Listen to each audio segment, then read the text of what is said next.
Hello everyone, I am Nitin Singh. And I am वरु Rana. I hope आप लोग काफ़ी अच्छे होंगे और भैया ठंडी का काफ़ी अच्छा मज़ा ले रहे होंगे। अभी कैसा है भाई, मेरा 6 तारीख को यूआईसी असिस्टेंट का एग्ज़ाम है, बट अभी काफ़ी लोग ऐसे हैं जिन लोग का एसबीआई क्लर्क प्री का एग्ज़ाम हो चुका है और अभी ऐसा है कि वेट कर रहे हैं कि भाई रिजल्ट तो पहले आने दो। एक अपने एक्सपीरियंस से एक चीज़ बोलूँगा कि रिजल्ट का वेट करोगे तो सिलेक्शन लेना शायद मुश्किल हो जाए। बिकॉज आप भी जानते हो, मैं भी जानता हूँ कि एसबीआई इतना टाइम नहीं देता है भैया कि प्री निकालो, फिर 1 महीने का टाइम दो, फिर मीन्स और डेट भी आई गेस 25 फेब है, तो ऑलमोस्ट देखा जाए तो लगभग लगभग 1 महीने से भी काफ़ी कम टाइम का टाइम बाकी है। अभी कैसा है, बहुत लोग के माइंड में है कि भैया की क्या स्ट्रैटेजी होनी चाहिए, किस तरीके से हमारी अप्रोच होनी चाहिए, कितने मॉक टेस्ट लगाने चाहिए, करंट अफेयर्स का क्या सोर्स होना चाहिए, इंग्लिश के लिए न्यूज़पेपर में पढ़ तो पढ़े क्या, आरसी सॉल्व करना चाहिए कि नहीं, बहुत सारी चीज़ें होगी। तो भी कैसा है कि वरु ऑलरेडी आप जानते हो कि वो स्टेट बैंक में है और एज अ क्लरिकल है, तो ये आपको काफ़ी अच्छे से गाइड कर सकती है, काफ़ी अच्छे से आपको हेल्प कर सकती है और इसने क्या क्या सोर्स यूज़ किए थे वो सब आपको बता सकती है। तो भाई बताओ भाई, तुम्हारा क्या है? तो सबसे पहले तो एक सबसे इम्पॉर्टेंट चीज़ है कि बहुत लोग ये सोचते हैं कि हमारा मेंस का रिजल्ट आ जाएगा, उसके बाद हमें जो 10-15 दिन 8-10 दिन मिलेंगे हम उसमें मेंस पढ़ के मेंस निकाल लेंगे। सबसे पहले तो ऐसा बिल्कुल नहीं हो सकता। मैं बहुत मतलब अपनी पुरानी प्रीवियस वीडियोस में भी मैंने बोला है कि आप जो भी एग्ज़ाम दे रहे हो, आप एग्ज़ाम देते ही अपना मेंस का पढ़ना स्टार्ट कर दो। आपने आईबीपीएस पीओ का प्री निकाला, आपने उसके बाद आईबीपीएस पीओ का मेंस पढ़ा होगा। मेंस पढ़ा होगा तभी वो मेंस, भले आपका प्री निकला नहीं निकला, आपका एसबीआई पीओ का प्री निकला नहीं निकला, बट वो जो आपने मेंस के लिए वहां प्रिपेयर किया होगा वो आपको यहाँ एग्जाम में काम आ सकता है। इसमें मैं हमेशा बोलती हूँ कि अपना प्री और मेंस का बैलेंस शुरू से बना के चलो। अब जिन लोगों ने, जो लोग पढ़ रहे हैं, जो इस चीज़ को फॉलो कर रहे हैं, जिन्होंने ये चीज़ खुद एक्सपीरियंस की होगी अपने पास्ट एक्सपीरियंसेस से, वो अभी कर रहे होंगे प्रिपेयर। और जो बहुत लोग ऐसे होंगे जो अभी तक जागे नहीं होंगे, तो उनको तो मैं यही सजेस्ट करूंगी कि बहुत टाइम नहीं है। अगर 25 फरवरी की भी टेंटेटिव डेट लेके चलें, अगर उससे पहले हो जाता है तो और दिक्कत, ज़्यादा अच्छा हो, अगर ज़्यादा बढ़ जाता है तो आपको ज़्यादा टाइम मिल जाएगा। बट अगर 25 फेब की भी बात लेके चले तो लगभग लगभग 1 महीने का टाइम आप मान लो, 1 महीने से भी कम, 26-27 दिन आप मान के चलो कि हैं। और वो 26-27 दिन ऐसे निकलेंगे कि आपको बिल्कुल समझ नहीं आएगा कि वो कहाँ गए हैं। सबसे पहले तो देखो कि आपके कौन से स्ट्रॉन्ग पॉइंट हैं, कौन से सब्जेक्ट आपके स्ट्रॉन्ग है। जो सब्जेक्ट आपके स्ट्रॉन्ग है उसको और ज़्यादा स्ट्रॉन्ग करने का देखो, उसमें और ज़्यादा से ज़्यादा प्रैक्टिस करो। क्योंकि एसबीआई में कहीं पे भी सेक्शनल वो नहीं है, कट ऑफ नहीं है। तो आप जिस सब्जेक्ट में ज़्यादा से ज़्यादा स्कोर कर सकते हो सकता है वो 2-4 मार्क्स का जो डिफरेंस है वही आपको एग्जाम क्लियर करा दे। इसके अलावा अभी देखो, एसबीआई क्लर्क में से हम देखते हैं कि यहाँ पे करंट अफेयर्स काफ़ी इंपॉर्टेंट रोल प्ले कर रहा है। तो जब तुम पढ़ते थे एसबीआई के लिए तो तुम्हारा करंट अफेयर्स को लेकर क्या एक था स्ट्रैटेजी, कौन सा तुम्हारा सोर्स था? करंट अफेयर्स को तो मैंने मैंने हर एग्जाम के लिए बहुत सारे सोर्सेज वो किए हैं। मैंने अड्डा भी पढ़ा है, मैंने ऑलिव बोर्ड भी पढ़ा है, मैंने अफेयर्स क्लाउड भी पढ़ा है, सब पढ़ा है मैंने। बट जो मुझे ऐसा लगा कि जब मैं एग्जाम दे रही थी तो मुझे अफेयर्स क्लाउड काफ़ी इफेक्टिव लगा, मतलब बहुत हेल्पफुल लगा उसका। मैं हमेशा ऐसे पढ़ती थी, मैं क्वेश्चन आंसर का पीडीएफ पढ़ती थी, क्वेश्चन आंसर पढ़े, उसकी डिटेल भी दिए रखते हैं, वो डिटेल पढ़ ली।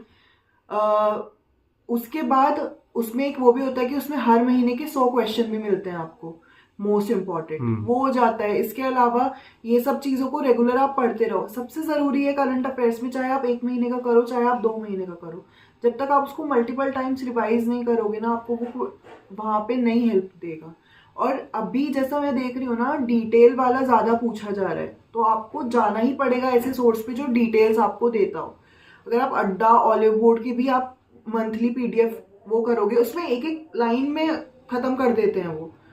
तो इसलिए मुझे लगता है कि ऐसा सोर्स देखो जिसमें डिटेल्स भी आपको मिले, तो वो मुझे लगता है कि अफेयर्स क्लाउड एक अच्छा ऑप्शन है उसके मतलब कहीं ना कहीं जैसे हमें एसबीआई पीओ का मेंस देखा या आईबीपीएस पीओ का मेंस देखा, मतलब ऑनेस्टली बोलो तो इसके मेरे को जो रिएक्शन है वो ये थे कि भाई मैं जो पढ़ के जा रही हूँ, मतलब आज के टाइम में जो पढ़ रहे हैं हम लोग, वो हमें क्वेश्चन में देखने मिलता है।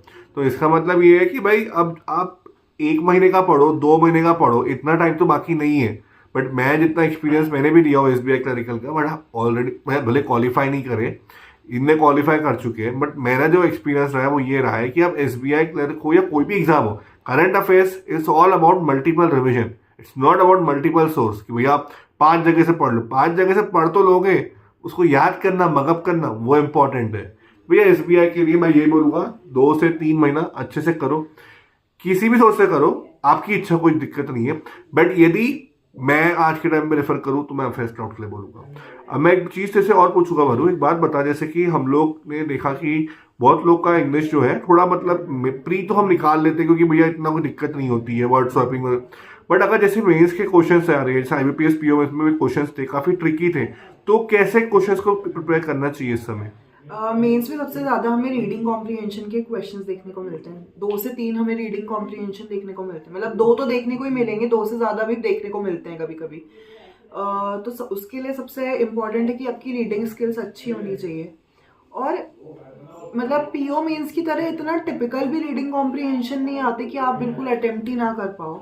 नॉर्मल रीडिंग कॉम्प्रीहेंशन आते हैं, अगर आप उनको थोड़ा ध्यान से पढ़ लोगे ना तो मुझे नहीं लगता कि क्वेश्चन अटेम्प्ट करने में आपको इतना टाइम भी लगेगा उसमें। आपने एक तो सबसे ज़्यादा एक वो करते हैं ना कि एक हमें बचपन से आदत होती है कि हम बचपन में भी रीडिंग कॉम्प्रीहेंशन कैसे करते थे कि हम पहले क्वेश्चन पढ़ते थे, उसके बाद कॉम्प्रीहेंशन में जाके आंसर ढूंढते थे। वैसे नहीं वर्क करता यहाँ पे। आपको इतना टाइम मिलता है, आप 2 से 3 मिनट वो पैराग्राफ पढ़ने के लिए टाइम दो, उसको आराम से पढ़ो। जब आप फिर क्वेश्चन पे जाओगे ना तो आपको एग्जैक्टली पता होगा कि उसका आंसर कहाँ है, पैराग्राफ में किस जगह वो आंसर है। एक बार नजर मार लो। कितने क्वेश्चन तो ऐसे होते हैं कि आपको देखना भी नहीं पड़ता वापस से कॉम्प्रीहेंशन में, आप बिना देखे ही क्वेश्चन मार्क कर देते हो। बट उसके लिए है कि आप बहुत अच्छे से, बहुत ध्यान से अपना कॉम्प्रीहेंशन पढ़ो, बिल्कुल कॉन्सेंट्रेशन के साथ। उसके लिए इम्पॉर्टेंट है कि आप रीडिंग अपनी हैबिट बना के चलो। आपके पास अभी 20 दिन है, 15 दिन है, 25 दिन है, उसमें जितना से ज़्यादा आप रीड कर सकते हो। न्यूज़पेपर पढ़ो, जो भी आपको दिखे आप वो पढ़ो ना। आप मैगजीन पढ़ो, आपको जो पढ़ना है वो पढ़ो। उसमें आपको वोकैब भी मिलेगी। वोकैब के भी काफ़ी क्वेश्चंस आते हैं। मतलब अगर आप मान लो कि 2-3 पैराग्राफ आ रहे हैं, उसमें 2-2, 3-3 भी वोकैब के क्वेश्चन है, 6 क्वेश्चन तो यही हो गए। और इसके अलावा कहीं ना कहीं वर्ड स्वैपिंग, सेंटेंस रीअरेंजमेंट, ये सब क्वेश्चंस मिलते ही हैं। ये बहुत इजी मार्क्स होते हैं जो आप अगर थोड़ा सा भी प्रैक्टिस कर लोगे तो काफी आराम से आपको तो मार्क्स जैसे मिल जिस जाएंगे। बच्चे की अगर इतना आदत नहीं है, जैसे मैं हूँ, मैं इतना न्यूज़पेपर रीड नहीं करता, मैं हमेशा मॉक पर रिलाय करता हूँ। तो जैसे अगर मॉक टेस्ट में हम लोग सेक्शनल टेस्ट दे देते हैं, सेक्शनल टेस्ट तो वो काफी बेनिफिट रहेगा कि नहीं रहेगा? बेनिफिट रहेगा ना। आपको लगता है कि आपका इंग्लिश वो है, इतने सारे मॉक टेस्ट मिलते हैं। हम कम से कम जब हम प्रिपेयर कर रहे हैं 2 से 3 प्लेटफॉर्म के हम मॉक टेस्ट अपने पास रखते हैं। और अब हर मॉक टेस्ट सीरीज के साथ सेक्शनल टेस्ट हमें मिलते ही हैं। आप सेक्शनल टेस्ट दो, पुराने मॉक टेस्ट होंगे उनका सिर्फ इंग्लिश का सेक्शन अटेम्प्ट करो। मतलब जरूरी नहीं है इनका इसी साल के मॉक टेस्ट दो, आप लास्ट ईयर के मॉक टेस्ट उठाओ, उसमें इंग्लिश का सेक्शन, सिर्फ इंग्लिश का सेक्शन आप अटेम्प्ट कर दो।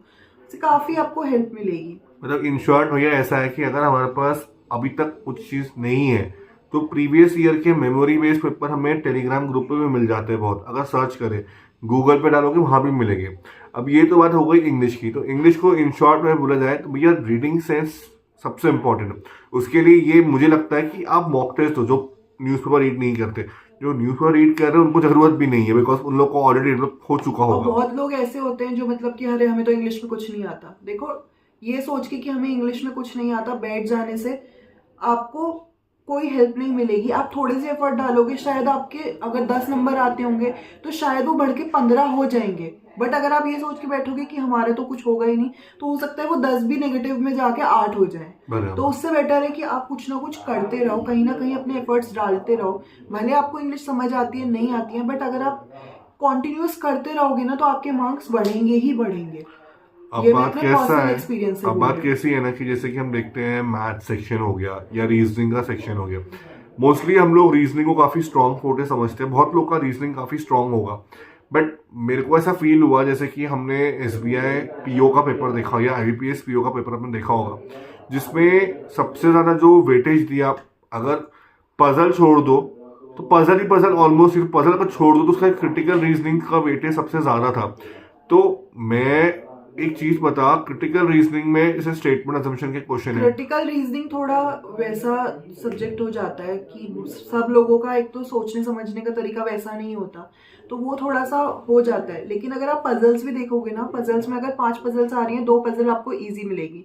वो सिर्फ वो करना है कि आपको चॉइस करनी पड़ेगी 2 पजल की कौन सी अटेम्प्ट करनी है। इसके अलावा पीओ का और क्लर्क का जो पैटर्न होता है वो थोड़ा डिफरेंस होता है। उसमें आपको क्लर्क मेंस में आपको काफ़ी मिक्स्ड क्वेश्चन मिलेंगे। आपको उसमें इनइक्वालिटी भी मिलेगी, आपको उसमें स्लॉग्स भी मिलेगा, इनपुट आउटपुट मिलेगा।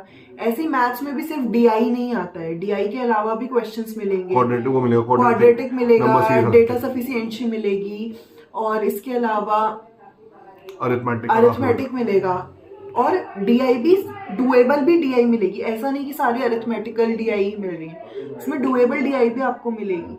तो इसमें वो सेम वही चीज़ें हैं कि आपके पास क्वेश्चंस, ऑब्वियसली इतने क्वेश्चंस नहीं मिल सकते हैं, बट उसके लिए वही है, पुराने आप मॉक टेस्ट उठाओ, उनको सॉल्व करो। नहीं आपको समझ आते हैं कि आप उतने टाइम में नहीं कर पा रहे हो, ठीक है, आप अपना सबमिट करो, उसके बाद देखो उसमें क्या लॉजिक लग रहा है।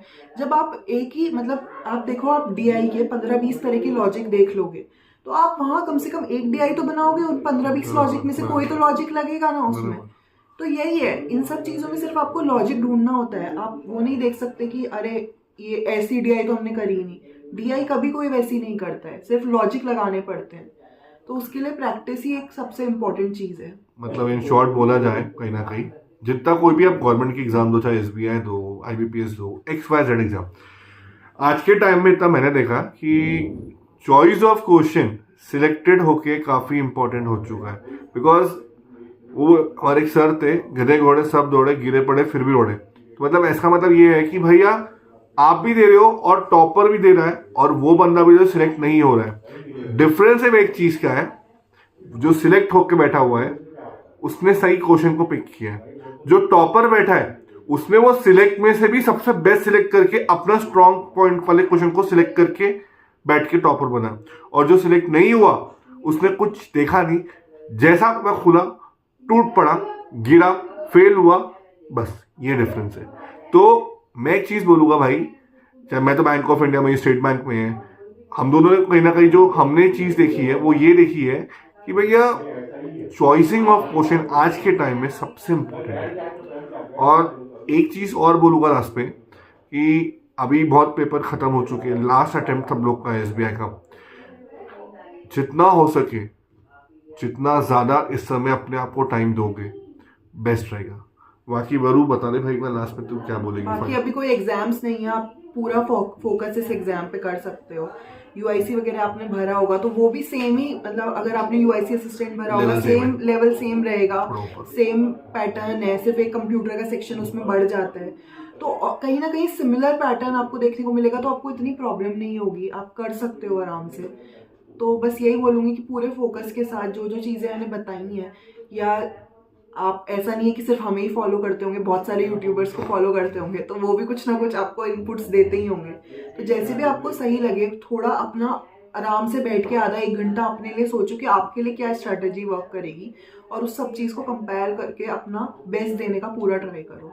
हो सकता है कि आप अभी 1-1.5 महीने बाद, हो सकता है कि आप एसबीआई में सिलेक्टेड एक एस्पिरेंट हो, और आप में से बहुत लोग ऐसे होंगे जो शायद दूसरे लोगों को वो जैसे हम एडवाइस दे रहे हैं तो हमारी तरह आप लोग एडवाइस दो। तो बस इसी नोट के साथ, इसी मोटिवेशन के साथ अपनी प्रिपरेशन को स्टार्ट करो और all the best and have a great day. जय श्री राम, राम राम। Bye bye.